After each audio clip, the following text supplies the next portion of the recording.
What difficulties have you had or still have to face being a woman in martial arts? Martial arts are still a male-dominated space. If you walk into any jiu-jitsu school, 98 to 99% of the students are gonna be boys and men. But that doesn't mean that girls and women don't wanna train.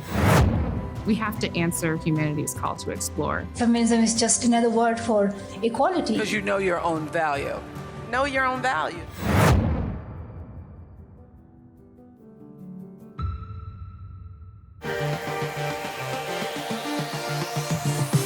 Today I'm going to be interviewing Cesalina Gracie. She works in Jiu-Jitsu and she's all about empowering women and girls to be strong and confident and defend themselves. And she is actually the 8th Brazilian woman to summit Mount Everest, if I understand. Wow, how hyped to that? You are prepared. I'm gonna take you everywhere I go now so you can introduce me.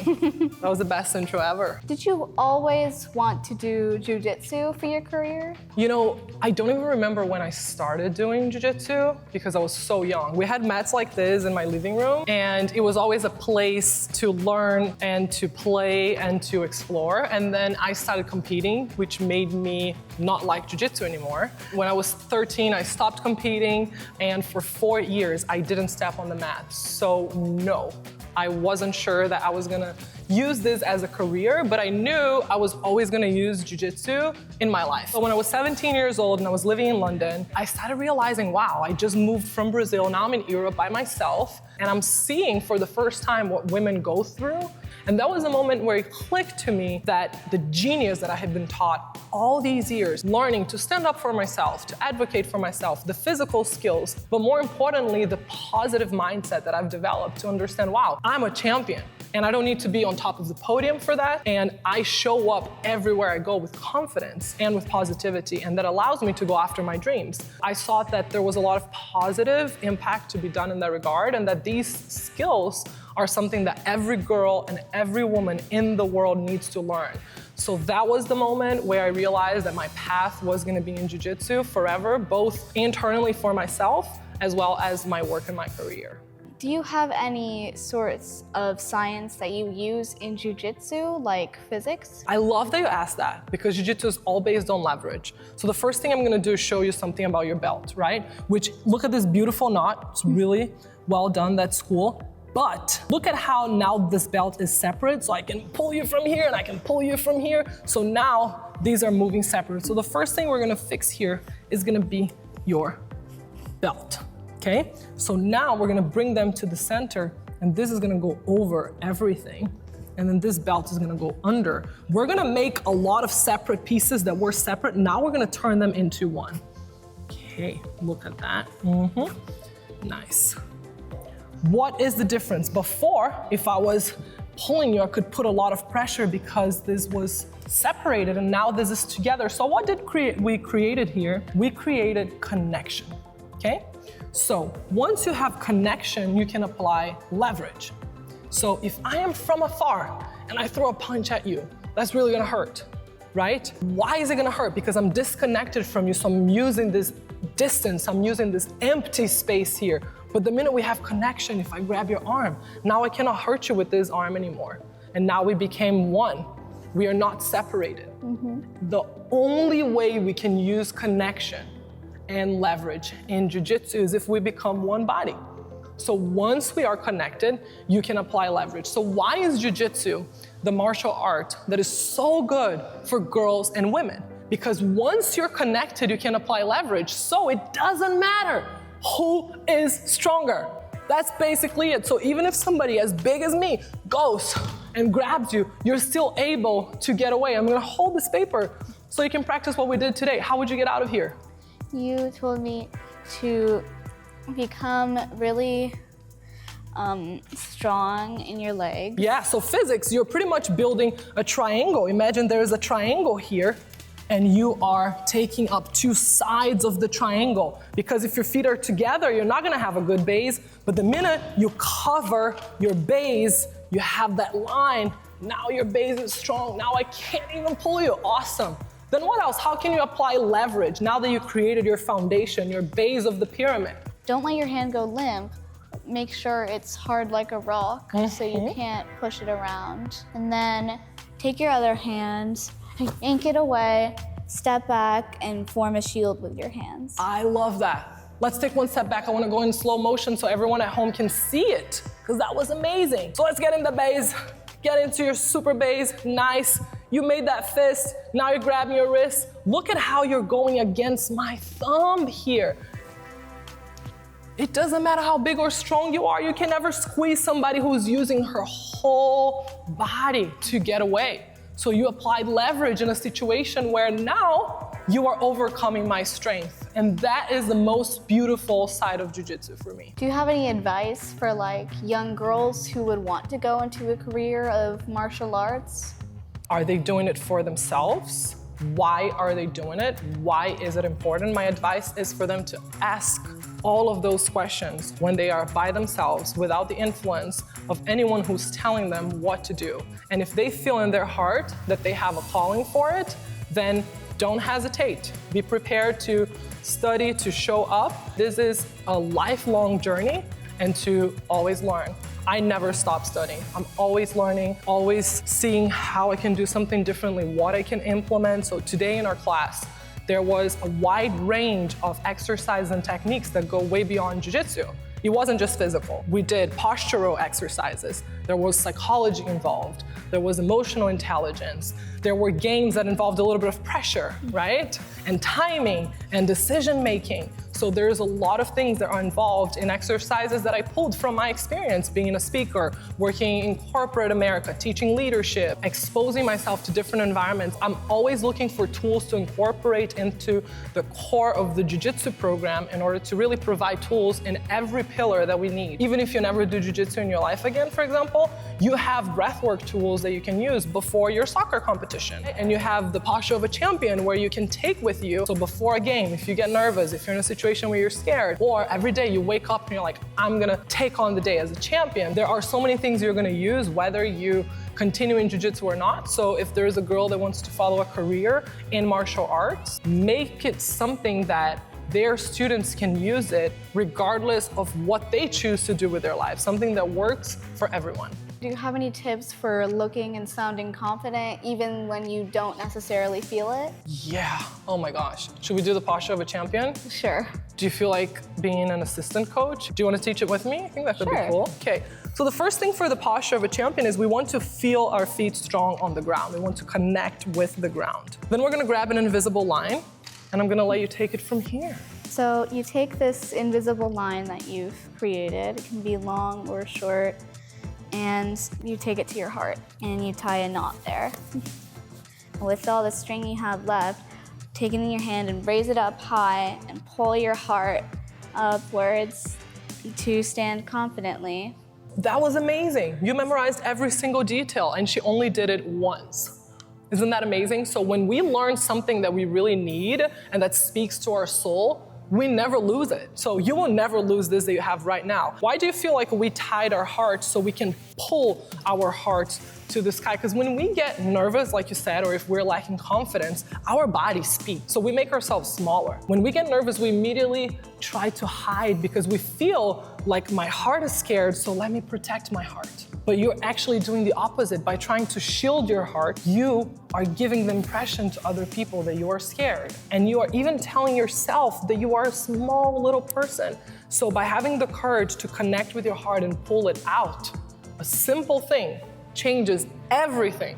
What is something that not many people know about you? I am terrified of heights. If I'm literally in a tall building and I'm on the balcony and you ask me to look downstairs, my legs are shaking. I heard that you were the 8th Brazilian woman to summit Mount Everest. What were some difficulties that you had to face on this trip? Climbing Mount Everest was never a dream of mine as a kid. It was an opportunity that presented itself and that I took on the challenge to prepare myself. But my first and biggest goal in climbing Mount Everest was to show that the principles of Jiu-Jitsu can be applied to the most extreme and inhospitable environments on the planet. I went to Mount Everest to continue to spread the things that I'm already teaching and to spread the message and to be at service. When I got there, I realized, wow, it's way colder than I thought. It's way harder than I thought. It's way more tiring than I thought. My summit push, I was climbing for 23 hours non-stop. And you start in the middle of the night. So you leave Camp 4, which is already the death zone because there's not enough oxygen to sustain life. I started climbing at 10 p.m., 10:30, 10:40 p.m. I made it to the summit at 9 a.m. And then that was already 11 hours. And then you have to go all the way back down to Camp 2. So you climb nonstop. I descended for 5 hours until Camp 4, got a little bit of food, and another like 8 hours of climb or something. So the body is giving up. Everything is collapsing. You're depleted, you are dehydrated. The altitude is really putting a toll in your body. What is the one thing you would think, Maisie, if we're having a conversation that cannot fail when everything else is failing? What do you think that is? Perseverance. Perseverance, it's your mind. It's your mindset, right? It's believing in yourself, even if nobody else believes in you. But the one thing that cannot happen is you giving up on yourself. That was the most important thing on Everest, is I realized, wow, all the principles that I've been taught, the foundation that I've built is also my foundation in training. My mindset is also the mindset that I need to use here, because there were climbers in my expedition that had never gotten the same experience as me, which was zero. So there were people climbing for 25 years, and Mount Everest was my first mountain, and they gave up 300 meters from the summit, and I made it. Why did I, someone who hasn't climbed a mountain before, made it to the summit, and someone who has been preparing for this for 25 years didn't? It's in the mind, right? Because at that point, everyone is tired, everyone is hungry, everyone is cold. And that internal constitution that I built in Jiu-Jitsu of doing hard things, of knowing I'm capable of this, of believing in myself, even if everything else around me is collapsing, are skills that are transferable and that I was able to transfer to Mount Everest. Wow. Do you want to climb Mount Everest someday? I would say maybe after I go to space. Perfect! Can you Bucket imagine? list. Yeah, there we go. Can I go to space with you? Sure. Yeah, let's go. I've already been to the highest place on this earth, so I feel like leaving Earth is my only choice. Well, now you have to go to Mars and climb the highest mountain in the solar system. Challenge accepted. What is your favorite memory working in this field? Instead of saying my favorite, I'll say it's a heartfelt memory that I have. So one of the girls who found me, her mom found me, and she came across my program. She was born without any fingers in her hands. And when she walked through the door in my studio with her mom, she was very shy. She was definitely going through a hard time in school. She was suffering bullying. They were making fun of her hand. And the mom had already switched schools 3 times.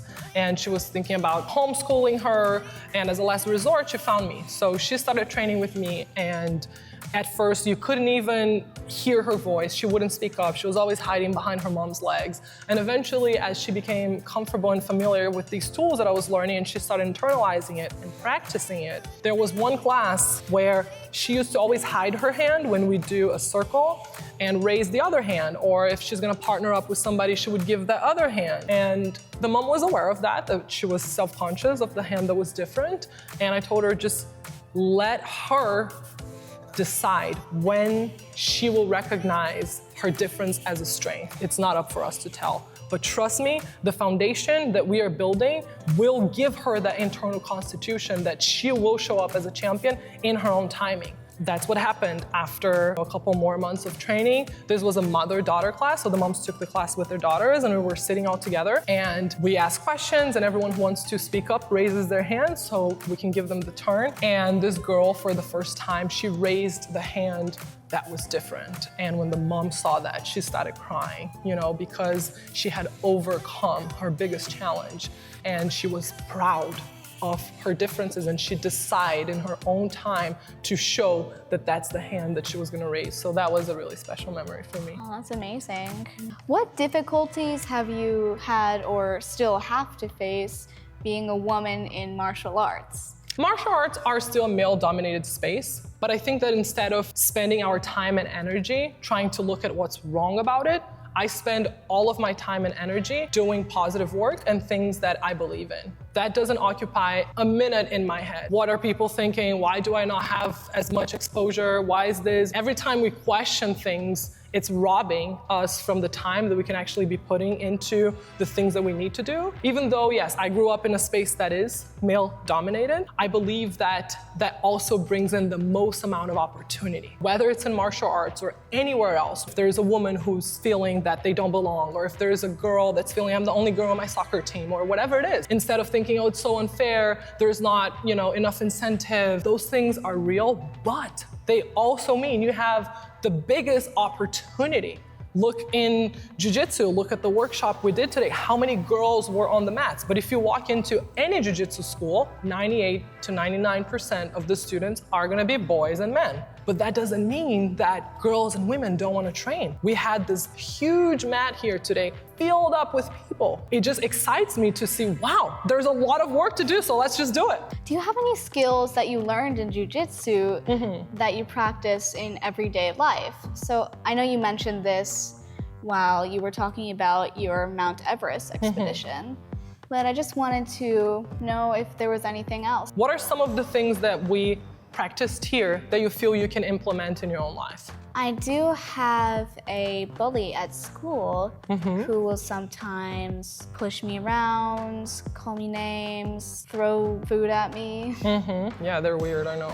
I would like to be able to, fight back about that, but also to stand confidently and tell them, stop it. I don't like that. Okay, thanks for sharing this. So from what we did today, if you go to school tomorrow, Monday, and he goes to do the same thing again, because that's the thing with bullies, there's a reoccurrence, right? It's not like they picked on you once and they just laughed, or they were mean with you one time.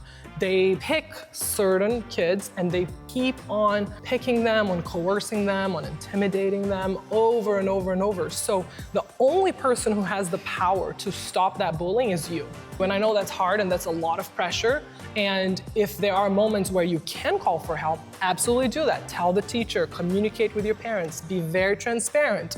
But we can't live our lives hiding or hoping that other people will solve our problems, right? So in this case, for example, after today, what are some things that we can practice? Distance, right? We worked a lot on bringing your arms in front of you and creating a shield so that that boy can get that close to you.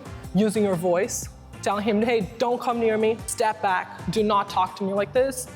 But what are some details about that? So when we use our voice, how should we use our voice with a bully to make sure that our message is being delivered? You should be very confident and look them directly in the eyes. Don't look down or hide yourself. You should stand up straight and tell them sternly. Don't say please, don't say thank you. Yes, I love all of that. That's amazing. Because we are not making a request. You are demanding that they stop. We don't ask for respect, we demand respect. And that's what bullies don't give, respect, right? Maybe the first time you see him, it's gonna be hard, you're gonna get nervous. Maybe you even think like, oh, I should have talked a little louder. That's okay, you can always practice again. But what you just said, using powerful voice, making sure you look at him in the eye and that you mean what you say. I'm really excited to hear how that's gonna go for you. And I hope we get together in another moment and that you have something to tell me about how you were able to stand up for yourself and how you solved that situation. Yeah, totally. Yeah. Do you have any advice for aspiring girls in male-dominated fields like martial arts? Yes, be warm and be competent, okay? If you separate those two things, it becomes very hard. So what does it mean to be warm? Have fun with it. Do it because you love. Don't be afraid to show the love that you have for what you're doing. Bring your enthusiasm into it. And then, if you're only fun and you love it, nobody's gonna respect you. And that's where your competence comes in. How do you become competent? Take it seriously, become the best that you can be. It's not about being better than them, it's about becoming the best that you can be. And be honest with yourself. Are you being dedicated? Are you growing? Are you taking it seriously? So if you are entering a male-dominated space and you only have the competence, then it becomes really hard to integrate. And it doesn't matter how good you are, if you don't have connection, which is a really important principle in Jiu-Jitsu and for life, you don't go far, because if you don't connect with others, you can't win. We are meant to be collaborating with each other. So if you want to reach success and you are in a male-dominated space, be competent so you can deliver, but be warm, be fun, be passionate about what you're doing, and that takes courage. Always stand up for yourself, always share your thoughts, and don't be afraid to set boundaries, because you will absolutely need to do so. I really love that advice. You do? I hope you use it. I use this all the time. All the advice I give are really things that selfishly, I'm reminding myself constantly that that's what I need to do. We really had a fun time taking your class, but also listening to your personal take on things and your advice on how to stay strong and confident and not let anyone else take you down. Wow, thank you. Should we end this on a posture of a champion? Yes? High five. Oh, Let's do another one. There you that's go. better.